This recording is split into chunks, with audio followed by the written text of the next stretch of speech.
చూడండి, హెబ్రీలు రాసిన పత్రిక చూడండి,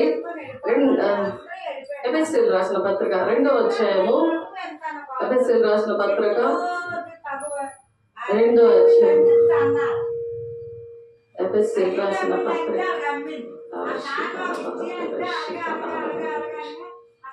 ఎఫెసీయులకు రాసిన పత్రిక 2వ అధ్యాయము,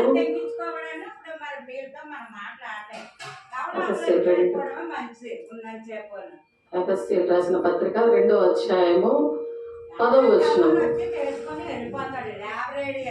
మరియు వాటి యందు మనము నడుచుకున్న వలని దేవుడు ముందుగా సిద్ధపరిచిన సత్క్రియలు చేయటకై మనం క్రీస్తు యేసునందు సృష్టించబడిన వారమై ఆయన చేసిన పని అయి ఉన్నాము. దేవుని యొక్క పని అయి ఉన్నాము. మనము ఆయన చేసిన పని అయి ఉన్నాము. దేవుని బిడ్డ, దేవుని మహిమ కలుగును గాక.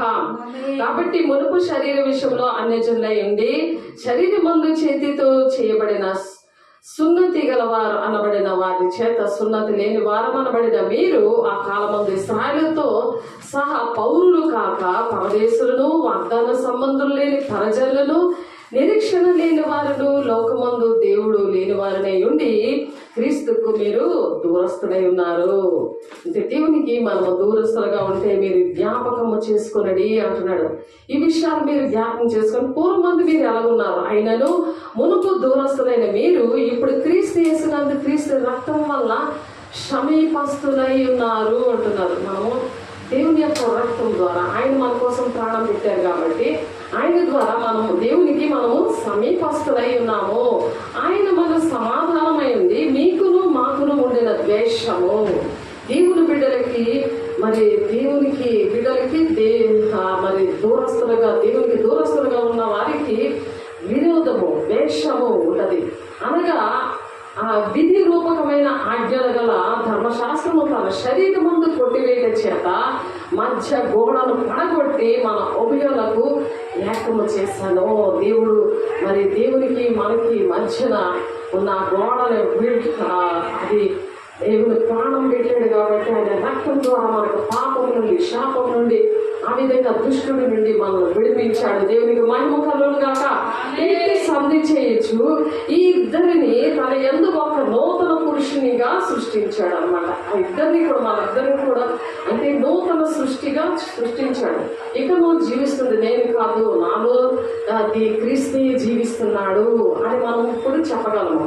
మునుపటి పరిస్థితి లేకుండా పాప స్వభావము దుష్టుడికి సంబంధించిన పరిస్థితులు లేకుండా దేవుడు మనల్ని కాపాడినందుకు దేవునికి మహిమ కలుగును గాక. ఆ ద్వారానే మనము ఉభయులము ఒక్క ఆత్మీయుల తండ్రి సన్నిధికి చేరాలని, దేవుని సన్నిధికి మనం అలా చేరాలని దేవుడు ఆశపడుతున్నాడు. కాబట్టి మీరిక మీదట పరజనులను పరదేశంలో ఉండగా పరిశుద్ధులతో ఏకపట్టణమును దేవుని ఇంటి వారినే ఉన్నారు. దేవుని ఇంటి వారిగా ఉంటే పరదేశులుగా మనం పరజనులుగా ఉండము. పరదేశులను ఉండక పరిశుద్ధులతో ఏకపట్టణస్తులుగా ఉంటాం. పరిశుద్ధులతో అందరితో పరిశుద్ధులతోనే మనం ఏకపట్టణము, ఏక కుటుంబము, దేవుని కుటుంబము, పరలోక సంబంధులుగా మనం ఉంటాం అన్నమాట. అందుకని ఆ విధంగా మనం పాట పాడుకున్నాము. క్రీస్తు యేసు ముఖ్యమైన మూలరాయి ఉండగా అపోస్తులు ప్రవక్తలు వేసిన పునాది మీద మీరు కట్టబడ్డారు. అందుకే అపోస్తుల బోధలో మీరు కట్టబడ్డారు. పరిశుద్ధులుగా ఉండాలంటే అపోస్తుల బోధలో కట్టబడుతున్నారు అని ఎఫెసీ సంఘానికి పౌలు గారు చెప్తున్నారు. ప్రతి కట్టడము ఆయనలో చెక్కబడి అమర్చబడి ప్రభువునందు పరిశుద్ధమైన దేవాలయం మటుకు వృద్ధి చెందుతున్నది. ప్రతిరోజు కుడుకుకోళ్ళు పడుకోవడం కాదు, పడుకుంటే సాతాను గడు మీదకు వస్తాడు. బలిపీఠం దగ్గర సేవ చేస్తూ బలిపీఠం దగ్గర ఉన్న వస్తువులన్నీ కూడా పాడైపోతుంది. బుర్ర పనిచేయదు, ఇంట్లో పనిచేయదు, బయట పనిచేయదు, ఎప్పుడో నిద్ర వస్తూ శ్రమ శ్రమ శ్రమ అని ఉంటుంది. కానీ ఆ పాతవన్నీ పోయినప్పుడు దేవుడితో నూతన పరచబడాలి. దినము నూతన పరచబడాలి. వాక్యముతో కడగబడాలి. వాక్యముతో భాషలు మాట్లాడుకుంటూ ప్రార్థన చేస్తూ ఉండాలి. అప్పుడు దేహము దేవుని ఆలయంగా కట్టబడుతుందంట. ఆమేన్. ప్రతి కట్టడంలో ఆయనలో చక్కగా అమర్చబడుతుంది. ఆయన ఎన్ని శ్రమలు పడ్డాడు, ఆయన ఎలా ప్రాణం పెట్టాడు, ఆయనలో మనం ఏదైనా పని చేయగలమా? ఎన్ని ఉపవాసాలు చేశాడు, ఎంత సేవ చేశాడు, రాత్రి అంతా పడుకోలేదు. ఆయన మామూలు మనిషిగా వచ్చి దేవునాత్మను పొందుకొని పరిశుద్ధాత్మ వరం పొందుకొని సాతాన్ని ఎలా జయించాడు? ఆయన అరణ్యంలో ఆయన ప్రార్థన చేస్తూ ఉదయమే ఆయన వంటకు పని చేస్తూ ఇంట్లో అన్ని చూసుకుంటూ ఆయన ఏ విధంగా చేశాడు? పరిచర్య, కుంటివారు బాగు చేయడం, గుడ్డివారు బాగు చేయడము, చెడు వ్యసనాలు ఉన్న వాళ్ళు బాగు చేయడం, రోగులు స్వస్థపరచడము, సమాజ మందిరంలో వచ్చి బోధించడము. ఇష్టం లేదు. దేవుని పిల్లలుగా ఉన్న వాళ్ళకి ఇష్టం అవుతుంది. అక్కడ ఉన్న కుటుంబాలకు కానీ అక్కడ ఉన్న జనాలకు కానీ ఇష్టం లేదు. అయినా సరే దేవుడు క్రీస్తు చేసే ముఖ్యమైన మూలరాయి ఉండగా అపోస్తులు ప్రవక్తలు వేసిన పునాది మీద మీరు కట్టబడి ఉన్నారు. అందుకే కట్టబడి ఉన్నారు. అలా ఉండాలి. మునుపు ఎలా నువ్వు పడుకున్నావు, మునుపు ఎలా నువ్వు ఆలోచనతో ఉన్నావు, అవన్నీ మానేయాలి. ఇప్పుడు ఎప్పుడైతే నువ్వు దేవుళ్ళలోకి వచ్చి దేవునామం పొందుకొని అపోస్తల బోధలో పెరుగుతూ పరిశుద్ధాత్మతో నింపబడి దినము కూడా నూతన పరచబడాలి. ప్రార్థన, సహవాసము, రొట్టె విచ్చుట నువ్వు ఎడతెగక ఉండాలి. వాక్శక్తి అనుగ్రహించిన కొద్దీ పరిశుద్ధాత్మ ఒప్పుకుంటుంటే వాక్శక్తి ఇస్తాడు. దేవుని అడుగు వాటికంటే ఊహించి వాటికంటే అత్యధికంగా దీవిస్తాను అంటున్నాడు అటువంటి వారిని. ఎందులోనే ఆత్మీయంగా దీవిస్తాడు, తర్వాత శారీరకంగా ఆర్థికంగా దీవిస్తాడు. క్రీస్తు యేసే ముఖ్యమైన మూలరాయి ఉండగా ఆ ఇంటికి, ఆ దేహం అనే దేవుని ఆలయానికి దేవుడు ఒక్కడే మూలరాయి. అందుకని నీవే చాలు నాకు అని మనము గట్టిగా చెప్పగలుగుతున్నాం. ఎందుకంటే మనుషుల మాటలు చేద్దాం, మనుషులు ఉన్నా సరే అది లేకపోయినా ఒకటే. క్రీస్తు యేసు ముఖ్యమైన మూలరాయి ఉండగా అపోస్తులను ప్రవక్తలను వేసిన పునాది మీద మీరు కట్టబడి ఉన్నారు. ప్రతి కట్టడం ఆయనతో చక్కగా అమర్చబడి ప్రభువునందు పరిశుద్ధమైన దేవాలయం ఒకటకు వృద్ధి చెందుతున్నది. రోజు రోజు వృద్ధి చెందాలి, కానీ రోజు నీ బ్యాటరీ ఛార్జింగ్ అయిపోతుంటే నువ్వు పనికిరాకపోతే ఇంకేమీ పనికిరావు. నువ్వు ఉన్న దగ్గర ఏది చేయకూడదు. అక్కడ అది ఆలయమే కావచ్చు, ఉద్యోగమే కావచ్చు, ఏ పని చేసినా, పిల్లలే కావచ్చు, కుటుంబమే కావచ్చు, గ్రామమే కావచ్చు, దేశమే కావచ్చు, నీ వల్ల ఏమి చనిపోయిన లెక్క అనమాట. బ్యాటరీ లేకపోతే సెల్ఫోన్ పనిచేయదు కదా, ఛార్జింగ్ లేకపోతే ఏది పనిచేయదు, మనిషి పనిచేయడు, వస్తువులు పనిచేయదు. ఆయనలో మీరు కూడా ఆత్మ మూలంగా దేవునితో, ఆయనతో ఎలా ఉండాలంటే మీరు కూడా ఆత్మ మూలంగా దేవునికి నివాస స్థలమే ఇందుకు కట్టబడుతున్నారు. నివాస స్థలము, ఆయన నివసించే స్థలము ఎవరు? మనిషి హృదయంలో ఆ చెత్త చదవడం అంతా తీసేస్తే ఆయన వస్తాడు. మనుషుల మీదే నువ్వు ఆధారపడి మనుషుల కోసమే నువ్వు బ్రతుకుతా ఉంటే, మనుషుల కోసమే భయపడిపోయి మనుషులతోనే వాళ్ళకే లోపడుకొని వాళ్ళ కోసమే నువ్వు పరిగెడుతూ ఉన్నావు అనుకో, దేవుడు వాళ్ళ పక్కన పెట్టి దేవునితోనే వాళ్ళతో ఉన్నా సరే నువ్వు దేవునితో ఉండాలి. పరలోక సంబంధమైన మనుషులు కదా, పరలోకం సంబంధమే, కానీ దానికి ఒక టైం ఉంది. ఆయన ఎవరైతే అలా సిద్ధపడుతుంటారో వాళ్ళని తీసుకెళ్ళడానికి వస్తాడు. ఆయన ఆ టైం కూడా తెలుస్తుంది మనకి. జ్ఞానేంద్రియాలు తెరబడతాయి. ఆయన బోర శబ్దం కూడా అక్కడికి వినపడుతుంది, లేకపోతే వినపడదు. ఛార్జింగ్ లేకపోతే నువ్వు సిద్ధపడి లేకపోతే భూ సంబంధాలుగా ఆలోచించుకుని భూ సంబంధమైన శ్రమలను పడుకోనుండి పడచ్చు. కానీ దేవుడు ఒంటిలో ఉండి నువ్వు దేవునితో కట్టబడచ్చు. దేవుడే మూలరాయిగా ఉంటూ ఆయనతో కూడా ఆత్మ మూలంగా దేవునికి నివాస స్థలంగా కట్టబడతా ఉండాలి అంటున్నాడు. ఆమె అలా కట్టబడుతూ నువ్వు ఏదైనా చేసుకోవచ్చు, నీ పనులన్నీ చేసుకోవచ్చు. ఏది చేయకూడదు కాదు, కష్టపడకుండా అసలు భోజనమే చేయకూడదని వాక్యం చెప్తుంది. కష్టపడాలి. ఏసై కష్టపడ్డాడు, వడ్రంగ పని చేశాడు ఆయన 30 సంవత్సరాలు. 3.5 సంవత్సరాలు ఇవన్నీ నేర్పించాడు ఆయన. చిన్నప్పటి నుండి కూడా పరిచర్య చేశాడు, బాల్యం నుండి కూడా ఆయన పరిచర్య చేశాడు. దేవుల్లో ఉన్నాడు ఆయన. అందుకే బాల్యంలో సృష్టికర్తను స్మరణకు తెచ్చుకోండి అని చెప్తున్నారు. అందుకని మరి 7వ వచనం చూస్తే 7వ వచనంలో చిన్నపిల్లలారా ఎవరిని మిమ్మల్ని మోసపరచనీకుడే ఆయన నీతివంతుడై ఉన్నట్లు నీతిని జరిగించి ప్రతివాడును నీతివంతుడు. ఇవన్నీ నీతికరమైన విషయాలు అన్నమాట. ఇప్పుడు ఇందాక చెప్పుకున్నవన్నీ కూడా నీతిగా ఉండాలంటే అలాగా దేవుని బిడ్డగా నువ్వు కట్టబడతా ఉండాలి. అలా కట్టబడకుండా భూ సంబంధమైన మనిషిగా ఉంటే దేవుడు ఒంట్లో ఉండడు. పరిశుద్ధాత్మ దేవుడు పిలిస్తే వచ్చి నీ సేవకులు నీ కోసం ఏడుస్తుంటే నీ దగ్గరికి వస్తాడు కదా. అది నిలబెట్టుకోవాలి, ఆ వాక్యం ద్వారా నిలబెట్టుకోవాలి. వాక్యం లేదు, పరిశుద్ధాత్మ ఎప్పుడో పొందుకున్నానంటే అలా కాదు. పరిశుద్ధాత్మ దేవునితో నువ్వు ఎప్పుడు ఉజ్జీవంగా ఉండాలి, అలా కట్టబడాలి అని చెప్తున్నారు. కాబట్టి మనం 7వ వచనం చూస్తే 7వ వచనం నుండి చదువుదాము. చిన్నపిల్లారే ఎవరిని మిమ్మును మోసపరచనీయుడి. ఎవరిని అంటే ఇప్పుడు భూలోకంలో ప్రతి వాళ్ళు నేను మోసం చేస్తారు. కాబట్టి ఎవరిని మోసపరచనీయుడి. ఆయన నీతిమంతుడే ఉండినట్లు నీతిని జరిగించి ప్రతివాడును నీతిమంతుడు. ఇప్పుడు ఆయన ఎందుకు ఉండాలి, ఆయన ద్వారా ఎందుకు కట్టబడాలంటే నువ్వు నీతిమంతుడిగా ఉండాలి. నువ్వు నీతిమంతుడిగా నేను నీతిమంతుడిగా ఉంటేనే ఆయన మధ్యాకాశంలో దేవుడు బోరు ఊదినప్పుడు సిద్ధపడిన సంఘముగా ఎత్తబడే గుంపులో ఉంటావు, లేకపోతే విడబడిన గుంపులో ఉంటావు. అందుకనే ఏర్పాట్లో ఉన్న వాళ్ళతో సహితము మోసపరచబడతారు. ఆ దినాల్లో వాళ్ళు దేవుడు దూషిస్తారు. తర్వాత అది ప్రకటన గ్రంథంలో ఉంది. నేను ఇన్ని చేశాను, నన్ను ఎందుకు దేవుడు వదిలేసి వెళ్ళిపోయి, ఎందుకు నన్ను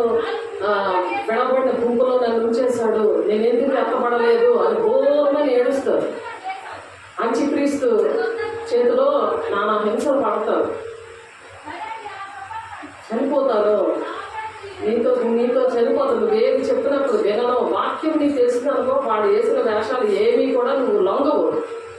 వాక్యం తెలియకపోతే వాడు ఏమంటే ఆయన ఫస్ట్ రోలో ఉండి భోజనం ఉండదు, ఆధార్ కార్డులాగా 666 ముద్ర ఉంటేనే అన్నీ ఉంటాయి.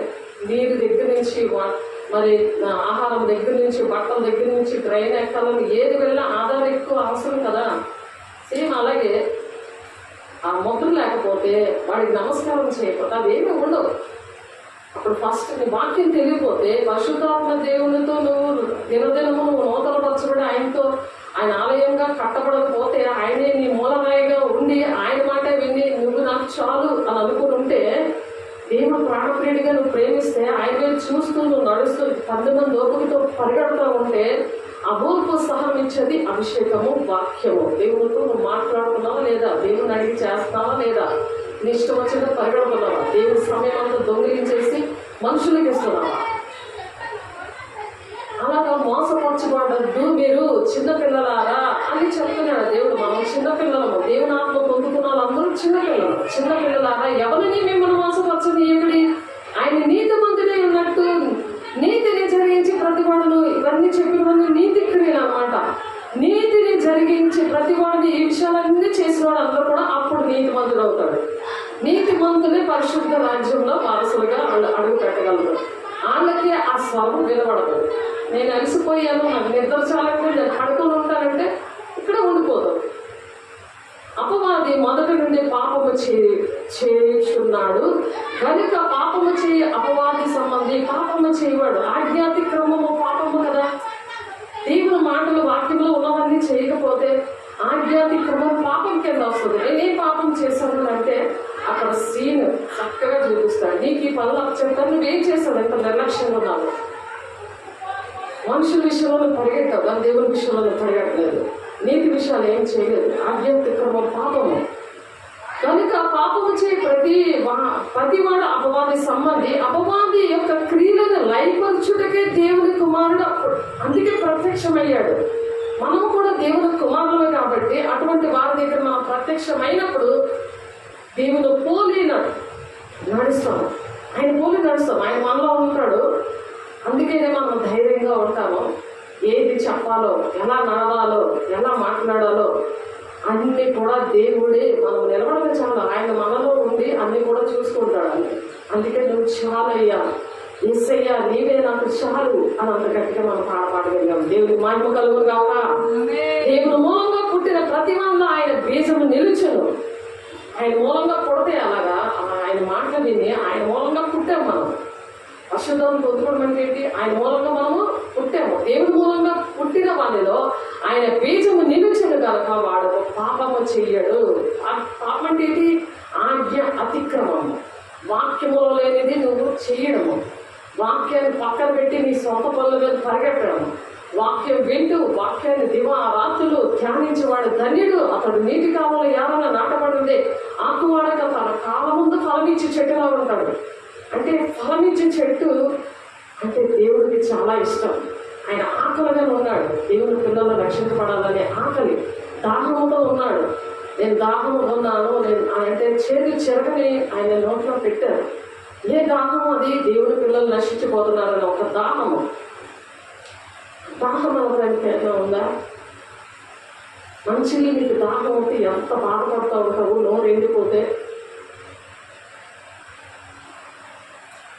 దేవుడు అంత దాహం కలిగి ఉన్నాడు. నీకుందా? పరిశుద్ధాత్మ పొందుకున్నావు కానీ వేస్తే కదా అది. పరిశుద్ధాత్మ తొక్క పెడుతున్నావు కదా, ఆయన అలా పొడుగు పెడుతున్నావు నీతో పాటుని. నీలో వాక్యం లేక, వాక్యం అనే నీరు ఆ చెట్టుకి లేకపోతే ఏదవుతుంది? ఎండిపోతుంది. ఫలాలు ఎలాగొస్తాయి? అనేక మందికి దీవెనకరంగా ఉండాలని మనల్ని చేశాడు. ఆయన చేతిలో మన పని అయినాము. ఆయనలో సృష్టించబడిన మరి నవీన స్వభావము చూడండి. ఎఫెసీయులు 2:10 మరియు వాటి ఎందుకు మనం నడుచుకున్నవాళ్ళని దేవుడు ముందుగా సిద్ధపరిచిన సత్క్రియలు చేయటకై. సత్క్రియ ఒక్కటైనా చేస్తామా రోజుని? దేవుని దాహం అది.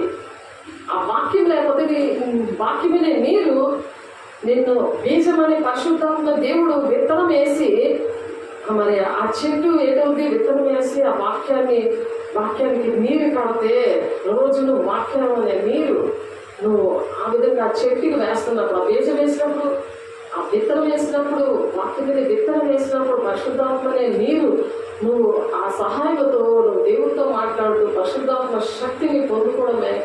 మరి అలా నడవాలి, ఆయనతో కలిసి నడవాలి.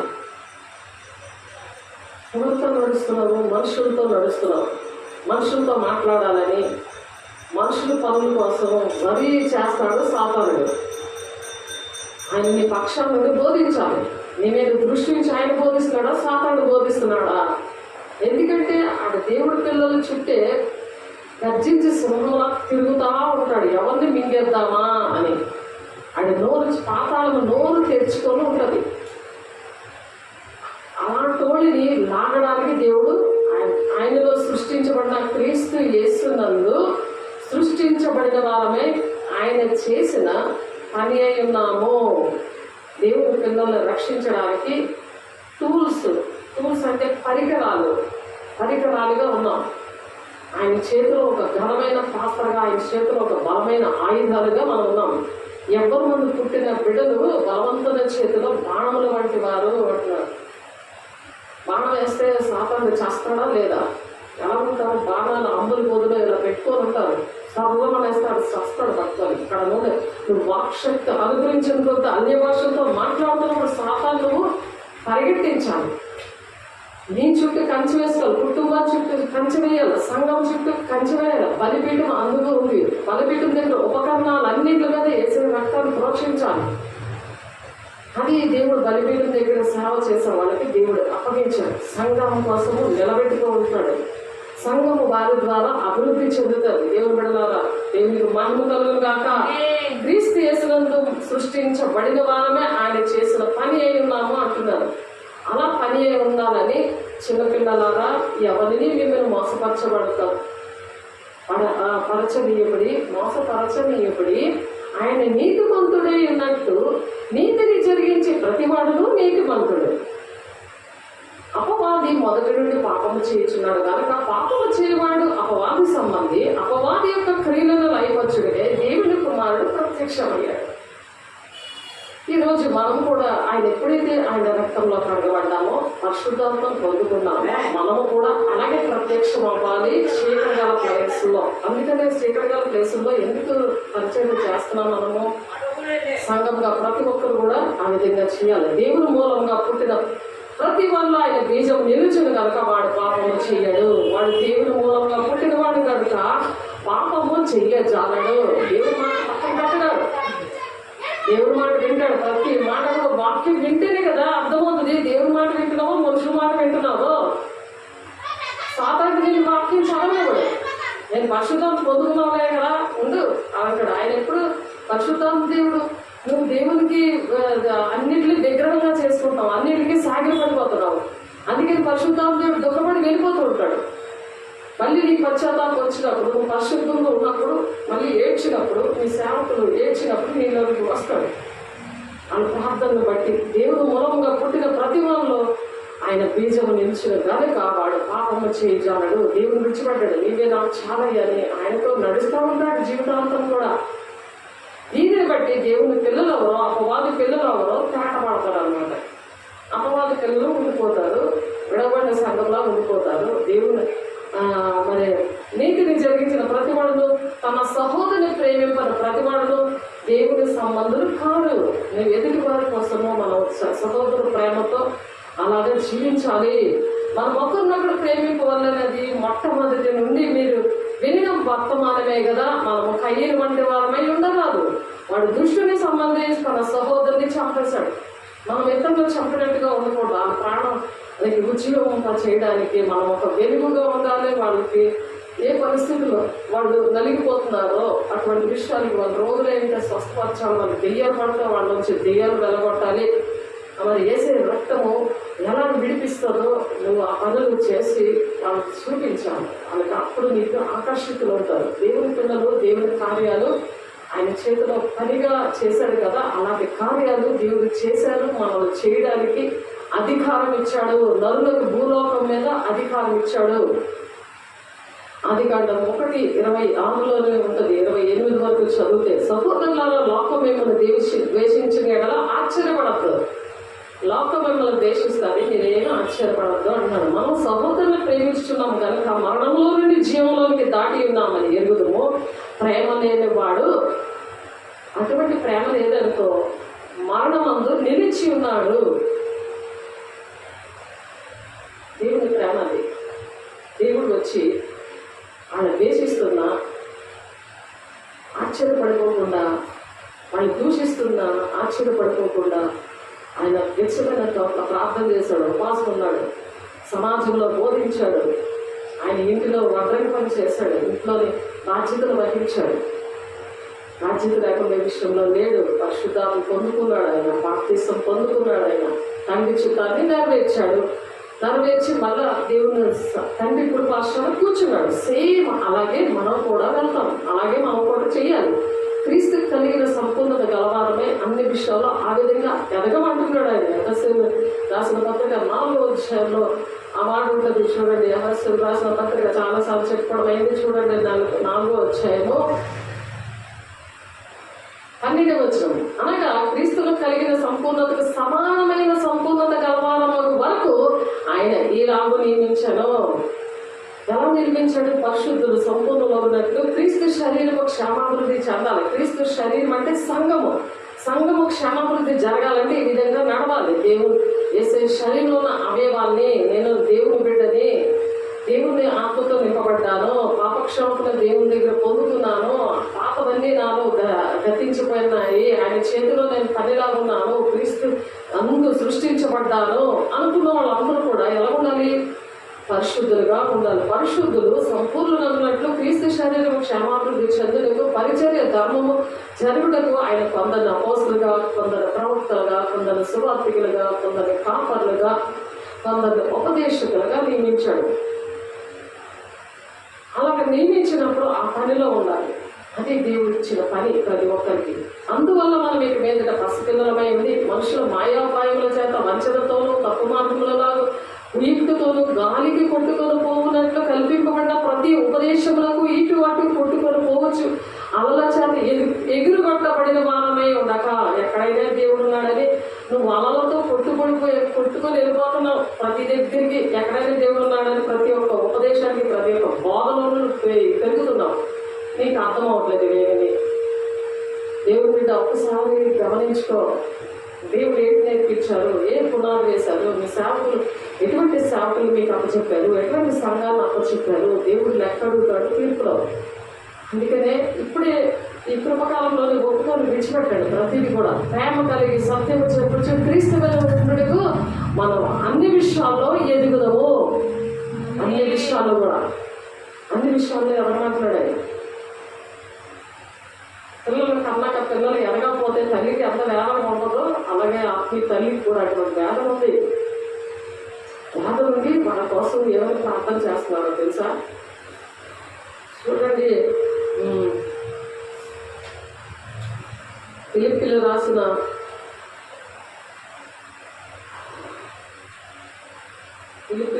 పత్రికలో దేవుని పిల్లలుగా ఉన్న వారి కోసము దేవుని సేవకులు ప్రార్థన చేస్తూ ఉంటారు. అందరూ చక్కగా ఉండాలి, ఆ విధంగా ఆశీర్వదించబడాలి, తండ్రి చిత్తం నెరవేర్చాలి, దేవుని జత పరివారుగా ఉన్నాము, మనము ఆయన నీతి అయి ఉన్నాము, ఆయన నీతి అయి ఉండినట్టు నీతి జరిగించి ప్రతివాడును నీతిమంతుడుగా ఉండాలని అలాగా ప్రార్థన చేస్తూ ఉంటాము. మీకోసము దేవుని రాజ్యంలో మీరు ఉండాలని ప్రతి ఒక్కరు కూడా మరి మీరు దేవుని సంపూర్ణత యందు పూర్ణులన్నట్టు ప్రేమ యందు వేరుపారి స్థిరపరచబడి సమస్త పరిశుద్ధులతో కూడా దాని వెడల్పు, పొడుగు, లోతు, ఎత్తు ఎంతో గ్రహించుకున్నటకు జ్ఞానములకు మించిన క్రీస్తు ప్రేమను తెలుసుకొనుటకు తగిన శక్తి గలవారే కావాలనని ప్రార్థిస్తున్నాం. అటువంటి ప్రార్థన చేయాలి. ఎక్కడుంది ఆ మాట? ఎఫెసీయులకు రాసిన పత్రిక 3వ అధ్యాయము 18వ వచనంలో ఉంది. మీరు దేవుని సంపూర్ణత యందు పూర్ణులుగా ఉండాలి. సగం లోకం, సగం దేవుడు. నేను దేవునికి నమ్ముకున్నాను, నా ఉద్యోగం చేసుకోవాలి, నా పిల్లలను చూసుకో కానీ దేవుడిని విడిచిపెట్టి అలా పని చేయకు. దేవుడికి మొదటి స్థానం ఇవ్వకుండా, దేవుని ఆజ్ఞలు పాటించకుండా దేవునితో మాట్లాడుకోకుండా దేవుడు నీ మీద దృష్టి నుంచి ఆలోచన చెప్పాలి. ప్రతిదీ గబగబా చేసుకుంటాం. భాషతో మాట్లాడుతుంటే దేవునామం పొందుకుని ప్రార్థన చేస్తూ పనులు చేసుకుంటాం. అన్ని పనులు చేస్తాం. మరి వేసే అలాగే చేశాం కదా. మేడగదిలో అపొస్తలుల బోధలో ఆ బోధలోనే దేవుడు నేర్పించాడు. దాని వెడల్పు ఎఫెసీయులు 3:16-15 వరకు కూడా చదువుకుంటే అక్కడ ఉన్నది. ఒకసారి చూడండి. ఎఫెసీయులకు రాసిన పత్రిక 3వ అధ్యాయము 14 నుండి చదువుదాము. ఈ హేతువు చేత పరలోకమునందును భూమి మీదను ఉన్న ప్రతి కుటుంబము ఏ తండ్రిని బట్టి కుటుంబం అని పిలువబడుచున్నదో ఆ తండ్రి ఎదుట నేను మోకాళ్ళుని మీ అంతరంగ పురుషుని యందు శక్తి కలిగి ఆయన ఆత్మ వలన బలపరచబడినట్లుగాను క్రీస్తు మీ హృదయములలో విశ్వాసం ద్వారా నివసించినట్లుగాను ఏం చేయాలన్నా నివసించాలి. తన మహిమైశ్వర్యము చొప్పున మీరు దయచేయవలెననియు మీరు దేవుని సంపూర్ణ యందు పూర్ణులవునట్లుగా ప్రేమ యందు వేరుపారి స్థిరపడి సమస్త పరిశుద్ధులతో కూడా దాని వెడల్పు పొడుగు లోతు ఎత్తు ఎంతో గ్రహించుటకును జ్ఞానములకు మించిన క్రీస్తు ప్రేమను తెలుసుకొనుటకును తగిన శక్తి గలవారు కావాలని మేము ప్రార్థిస్తున్నాం. అటువంటి ప్రార్థన మనం చేయాలి. పరిశుద్ధాత్మ పొందుకున్న వాళ్ళు నడుస్తూ మిగిలిన ఆత్మీయ పిల్లల కోసము చేయాలి. అటువంటి ప్రార్థన అసవ్యాధులు కలిగి ప్రార్థన చేయడం, అది మిగతా 4-10 ఉన్నట్టు అందరూ ఆ విధంగా ప్రార్థన చేయాలి. అప్పుడు నీ శక్తుల నుండి దేవుడు విడిపిస్తాడు. జ్ఞానములకు మించిన క్రీస్తు ప్రేమను తెలుసుకొనుటకును తగిన శక్తి గలవారు కావాలని ప్రార్థన చేస్తున్నాము. జ్ఞానం, దేవుని జ్ఞానం ఉండాలి. మనుషుల జ్ఞానం కాదు, లౌకిక జ్ఞానం కాదు. అవే ఎదుర్కొంటున్నారు అనుక్షణం కూడా. డబ్బులు ఎలా సంపాదించాలి, ఎవరిని ఎలా మోసం చేయాలి, నా రేంజ్ ఏంటి, ఎటువంటి బట్టలు వేసుకోవాలి, ఎటువంటి నగలు పెట్టుకోవాలి, ఎలాంటి కారు కొనుక్కోవాలి, ఎలాంటి పెద్ద బిల్డింగ్ కట్టాలి, ఇవేమీ ఉండవు. దేవుని బిడ్డ నీ ఆత్మను ఇలా కళ్ళు మూస్తావంటే వెంటనే అది వెళ్ళిపోతుంది. దేవుని దగ్గరికి చేరాలి. అది దేవుని దగ్గర చేరాలి. దేవుని దగ్గర నుండి వచ్చిన ఆత్మ దేవుని దగ్గర చేరాలి. దేవుడు వస్తే ఆయన పూర్ణ శబ్దం వినబడి ఎత్తబడే సంగమంలో ఉండాలి. ఆమేన్. మీరు దేవుని సంపూర్ణ పరిపూర్ణులు అవడం అంటే అది. మనలో కార్య సాధకము తన శక్తి చొప్పున మనం అడుగు వాటి కంటేనూ ఊహించే వాటి కంటేనూ అత్యధికముగా చేయ శక్తి గల దేవునికి క్రీస్తు మూలంగా సంగములతో తరతరములు సదాకాలము మహిమ కలుగుతుందంట. అలాంటప్పుడు క్రీస్తు యేసు మూలముగా సంఘానికి తరతరాలు కూడా సదాకాలము కూడా మహిమ కలుగుతుంది. దేవునికి మంచి పేరు తెచ్చేలాగా ఉండాలి. చనిపోయినా సరే మన పేరు తరతరాలు కూడా మన వంశానికి 1000 తరాలకు దీవెనకరంగా ఉండాలని ప్రార్థిస్తున్నాం. దేవుని బిడ్డలారా, ఏ ప్రార్థన చేస్తున్నారో ఆలోచించండి. భూ సంబంధమైన ప్రార్థన చేసుకుంటూ ఇశ్రాయేలు ప్రజల్లాగా సనుక్కుంటూ అలా ఉండకూడదు. దేవుడు ఎంతో దుఃఖపడేటట్టు ఉండకూడదు. దేవుడు మహిమ కార్యాలు మనం చేయాలి. ఆయన చెప్పమని వారిగా ఉన్నాము. కొలస్సీయులకు రాసిన పత్రికలో ఉన్నది చూడండి ఒకసారి. 1వ అధ్యాయము 2 మాటలు చెప్తాను, ముగించేసుకున్నాము. ఎఫెసీయులకు రాసిన పత్రిక 1వ అధ్యాయము 25 నుండి చూద్దాం. 1వ అధ్యాయము 25 నుంచి 1వ అధ్యాయం ఎఫెసీయులకు రాసిన పత్రిక 1వ అధ్యాయము కొలస్సీయులకు రాసిన పత్రిక 1వ అధ్యాయం 25 నుండి చూడండి. దేవుని వాక్యమును అనగా యుగములలోను తరములలోను మరుగు చేయబడిన మర్మమును సంపూర్ణంగా ప్రకటించాలి. ఏంటి? దేవుని వాక్యాన్ని అలాగా యుగములలోను తరములలో యుగాలలోని తరాల్లోని మరుగు చేయబడి ఉన్నాయి అపోస్తుల బాధ, తండ్రి యొక్క చిత్తము, తండ్రి యొక్క వేదన, ఆయన యొక్క ప్రేమ. నీవు చాదయ్యా అని ఉండట్లేదు. ఎవరని భర్త లేకపోతే ఉండలేరు, తల్లి లేకపోతే ఉండలేరు, కొడుకు లేకపోతే ఉండలేరు. సెకండ్ పార్టీ దేని నువ్వు విగ్రహంగా చేసుకునకూడదు. నువ్వు సాగకూడదు, పూజించకు. ప్రేమించడం అంటే ఏంటనుకున్నావు?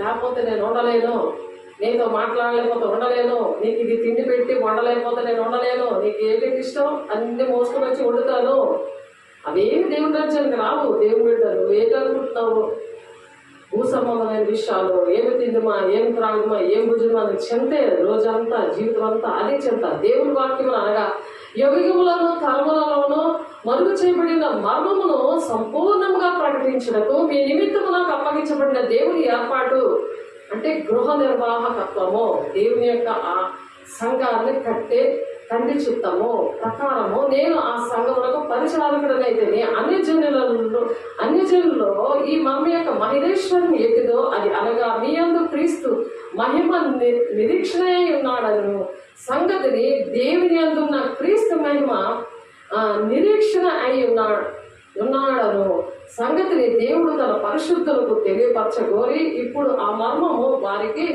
బయలుపరచాడు. అది మర్మము. భాషలతో మాట్లాడేవారు మర్మములను పలుకుచున్నారు అంటున్నారు కదా, దాని అర్థం అనమాట. భాషలకి అర్థము ప్రవచన వాక్యము వస్తుంది. వాక్శక్తి అనుగ్రహించిన కొద్దీ అన్ని భాషలతో మాట్లాడతారు. నాడగదిలోని అగ్నిశివాలు అంటే ఆత్మతో నింపబడిన వాళ్ళు మొత్తలే ఉన్నారంటే పేతురు వివరించి చెప్తాడు. వివరించి చెప్పినప్పుడు 3000 మంది రక్షించబడ్డారు. రక్షించబడి వాళ్ళు కొనసాగించారా? అస్తమాటి వెనక పడరే. అగ్నిజోలు అంటే ఆత్మను పొందుకున్నాక, అగ్ని అభిషేకం పొందుకున్నాక పరిశుద్ధాత్మతో వాక్యముతో నేను నిలబడి దేవుని రాజ్యానికి వారసులుగా అనేక మందిని తయారు చేయాలి. నువ్వు నీ గంతము వరకు నువ్వు దేవుని వార్తను ప్రకటించగలగాలి. ఎక్కడికి వెళ్తే అక్కడ నువ్వు దేవుని నీ సాక్ష్యం చెప్పగలిగి ఉండాలి. నువ్వు దేవుని ఎలా తెలుసుకున్నావు, ఎలా అభిషేకం తీసుకున్నావు, ఎలాగా నీ జీవితం మారింది అనే విషయాలు దినదినము దాహం ఉంటుంది అనమాట. అన్ని జనులు ఈ మర్మం యొక్క మహేశ్వరం ఏంటిదో అది అనగా మీ అందున్న క్రీస్తు అంటే నీలో దేవుడు ఉన్నాడు కదా, మహిమ నిరీక్షణ ఉన్నాడను సంగతిని మహిమతో ఉన్నాడు ఆయన. నిరీక్షణ ఆయన వస్తాడనే నిరీక్షణ ఎదురు చూస్తున్నాము. ఆ సంగతిని దేవుడు తన పరిశుద్ధులకు తెలియపరచగోరి, పరిశుద్ధులకే తెలియపరుస్తాడు. అది అందరికీ తెలియపరచడు. ఆయన ఎప్పుడు వస్తాడే, నేను నమ్ముతున్నాను కదా పరలోకం నుంచి వెళ్ళిపోతాను అంటాడు సాతానుడు. దేవుడు నమ్ముకొని పోయినా విడిచిపెట్టేసి మళ్ళా నమ్ముకొని మళ్ళా విడిచిపెట్టేసి దేవుడికి విరుద్ధంగా జీవిస్తున్న ఆయన పరలోకం నుంచి అందరూ వెళ్తారండి అని చెప్తున్నాడు. మొన్న వారంలో తెలియదు ఎవరికేమి. మహిమ నిరీక్షణ ఎన్నాను సంగతిని దేవుడు తన పరిశుద్ధులకు తెలియపరచాడు, అందరికీ తెలియపరచాడు. ఇప్పుడు ఈ మర్మము వారికి బయలుపరిచాడు. కొద్ది మంది భయపడుతూ దేవుని రాజ్యానికి వెళ్ళే మార్గము ఇరుకు మార్గంలో ప్రవేశించే పోరాడండి అన్నాడు. ఇది ఒక పోరాటము. మధ్యలో పడిపోతావా? పోరాటం చేయకుండా అక్కడ ఒక ప్రైజ్ అనేది పెట్టారు. అందరిలో పరిగెట్టకుండా నేను పడుకుంటాను నా ప్రైజ్ వచ్చేస్తుందని అంటే ఎలాగవుతుంది? పరిగెట్టాలి కదా, 100 మంది ఓపికతో పరిగెట్టాలి కదా. పరిగెడితేనే ఆ గురి వద్దకు పరిగెట్టినప్పుడైతే ఆ దేవుడు ఇచ్చే నీతి కిరీటము, అక్షయ కిరీటము, మహిమ కిరీటము, అవి నీతి సింహాసనం ఉంటుంది. న్యాయాధిపతి అనే దేవుడు 2 కొరింథీ 5:10 ఉంటుంది. అది మనము జరిగించినవి మంచివైనా సరే చెడ్డవైనా సరే ప్రతి ఒక్కరు న్యాయ సింహాసనం దగ్గర ప్రత్యక్షం కావాలి అనేసి ఉంది. అక్కడ దేవుడు బహుమానాలు ప్రదానము చేస్తాడు. ఎవరైతే ఎత్తబడే గుంపు ఉన్నదో వాళ్ళకి 10 మంది ఓపికతో ఎవరైతే పరిగెడతారో వాళ్ళకి ప్రతి మనిషిని క్రీస్తునందు సంపూర్ణంగా చేసి ఆయన ఎదుట నిలవబెట్టవాలని సమస్త విధమైన జ్ఞానముతో మేము ప్రతి మనుషునికి బుద్ధి చెప్పుచు ప్రతి మనిషికి బోధించుచు ఆయనను ప్రకటిస్తున్నాము. ఇది అపోస్తలుల బోధ. పరిశుద్ధుడికి మర్మాలు తెలియపరుస్తాము. వారికి దేవుడు బయలుపరిచినప్పుడు వాళ్ళకి బుద్ధి చెప్పి బోధిస్తూ ఉంటారు. నేను ఎలా పడుకున్నా పర్వాలేదు, శ్రమ పడ్డావు కదా పడుకో చక్కగా అని చెప్తే అది కాదు బోధ, అది సైతాను బోధ అవుతుంది. మెలకువ కలిగి ప్రార్థన చేయండి అంటున్నాడు దేవుడు. అందు నిమిత్తము నాలో బలముగా కార్యసిద్ధి కలుగుచి ఆయన క్రియాశక్తిని బట్టి నేను పోరాడుచు ప్రయాసపడుతున్నాను అంటున్నాడు పౌలు. చెప్తున్నాడు సాక్ష్యం కొలస్సీ సంఘానికి. అందు నిమిత్తము నాలో బలంగా కార్యసిద్ధి కలుగజే ఆయన క్రియాశక్తి అందరినీ స్వస్థపరచాలి, వాళ్ళకి రోగుల మీద చేతులు వేసి స్వస్థపరచాలి, దెయ్యాలు పట్టణాలు విడిపించాలి, తాగుబోతులను బాగు చేయాలి. నీ సాక్ష్యం చెప్పాలి. ఎందుకు ఏ ఏరియాలో ఎక్కడ ఉద్యోగం ఇచ్చి ఎందుకు ఆ ఏరియాలో దేవుడు మనల్ని ఉంచాడంటే అటువంటి వారికి కావలసిన అభిషేకము దేవుడు ఇచ్చాడు, అటువంటి వరాలు ఇచ్చాడు, అలాంటి వరాలు ఇచ్చాడు, అటువంటి అభిషేకం ఇచ్చాడు, అటువంటి బోధకులు ఇచ్చాడు. ఎంత ఈజీగా చేయొచ్చు. అందు నిమిత్తము నీలో బలముగా కార్యసిద్ధి కలుగజేయ ఆయన క్రియాశక్తి. ఆ క్రియాశక్తిని ఏం చేయాలి? ఆ క్రియాశక్తిని బట్టి నేను పోరాడచ్చు, ప్రయాసపడుతున్నాను. ఆ విషయంలో ప్రయాసపడమంటాడు దేవుడు. ఏమి తిందుమా, ఏం త్రాగుమా, ఏం బుజ్జుమా చింతపడి వాళ్ళంట పరిగెట్టి వాళ్ళు ఫోన్ చేస్తారని ఫోన్ ఆఫ్ చేయకుండా నువ్వు దడదడలాడిపోయి దేవుని అభిషేకంతో నింపబడకుండా వాళ్ళంట పరిగెడితే ఎలా ఉన్నది? చీకటి గాడికి అధికారం వచ్చేసింది. ఈరోజు వాడు నిలబొట్టుకొని ఇక్కడ దేవుడు నిలబెట్టించాడు. దేవుడు మహిమ కలుగును గాక. దేవుడు ఎంత సాక్ష్యం లేదు, దేవుడు పాటలో ఉంది. ఆ సాక్ష్యం అంతా పాటలోనే ఉంది. అది జరుగుతుందని మనకు తెలియదు, కానీ సంభవింపబోయే సంగతులు పాట ద్వారా బయలుపరిచాడు. నెరవేర్పేమో ఇక్కడ జరిగింది. దేవునికి మహిమ కలుగును గాక. ప్రార్థన చేసుకున్నాము. కళ్ళు మూసుకొని ప్రార్థన చేద్దాం. మహిమగల దేవ, అభిషేకుడా, నీ కృపగల నామలో, నీ మహిమగల నామములో తండ్రి నాయన మాకు నీ రక్త కంచి వేసి తండ్రి నాయన నిలిచిన కార్యశక్తి తండ్రిని బట్టి నాయన మేము పోరాడుచు ప్రయాసపడ్డాను. మీరు ఇచ్చిన అభిషేకాన్ని బట్టి వందనాలు ప్రభా. వాక్యాన్ని నూరంతలుగా ఫలింపు దయచేయండి. నీ మహిమతో నింపండి. దిది మతాలను కుమ్మరించండి. చేతులతో ప్రమాణం చేస్తున్న బిడ్డలని ఆశీర్వదించండి. అభిషేకంతో నింపండి. తల్లి చిత్తాన్ని నెరవేర్చాలి ప్రభా. గురి ఎత్తుకే పరిగెట్టాలి ప్రభా. పరిశుద్ధుగా దుష్టుడు ఆలోచించకుండా నడవకుండా దేవుడు ఆయన యెహోవా తండ్రి నీ మీద దృష్టించి ఆలోచించి చెప్తాడు. నడవలసిన బోధిస్తాడు. ఆయన బోధిస్తున్నాడా? సాతానుడు నీ మీద దృష్టించి బోధిస్తున్నాడు. అది చెక్ చేసుకోవడానికి సహాయం తెచ్చాడు. వాక్యాన్ని అర్థంలో చూసుకోవడానికి సహాయం తెచ్చాడు. దీనికోసం నేను పరిగెడుతున్నాను. ఎవరికి టైం ఇస్తున్నాను, ఎవరికి డబ్బులు ఖర్చు పెడుతున్నాను, ఎవరికి ప్లేస్ ఇస్తాను, ఎవరితో నేను మాట్లాడుతున్నాను, అవన్నీ కూడా సరి చేసుకోవడానికి, నీ సేవకులతో మాట్లాడడానికి, నీతో కలిసి నడవడానికి, నీ వాక్య ప్రకారం నడవడానికి, నీ మర్మాలు తెలుసుకొని నీవు నాకు చాలు అన్నట్టుగా నాయన అయ్యా నా తండ్రి ఎన్నో అనుభవాలు ఇచ్చావు ప్రభా, ఎన్నో సాక్ష్యాలు ఇచ్చావు ప్రభా. అయ్యా అర్హత లేకుండా నా తండ్రి మమ్మల్ని కృప ద్వారా రక్షించుకొని నీ సాక్షిగా నిలబెట్టుకున్నందుకు, నీ మహిమతో నింపినందుకు, నీ అభిషేకంతో నింపి మీరు మమ్మల్ని చిరుడు మాట్లాడి మహిమ ఘనత ప్రభావాలు మీరు పొందుకుంటున్నందుకు కోట్లాది వందనాలు స్తోత్రాలు చెల్లిస్తే పరిశుద్ధ నామంలో బ్రతిమలాడి వేడుకుంటున్నాం తండ్రి. ఆమేన్. తండ్రి యొక్క దీవెన, కుమారుని యొక్క కృప, పరిశుద్ధాత్మ యొక్క నిత్య సహవాసం సదాకాలము తోడేది నడిపించును గాక. ఆమేన్. దేవునికి మహిమ కలుగును గాక. దేవుడు మిమ్మల్ని దీవించి ఆశీర్వదించును గాక.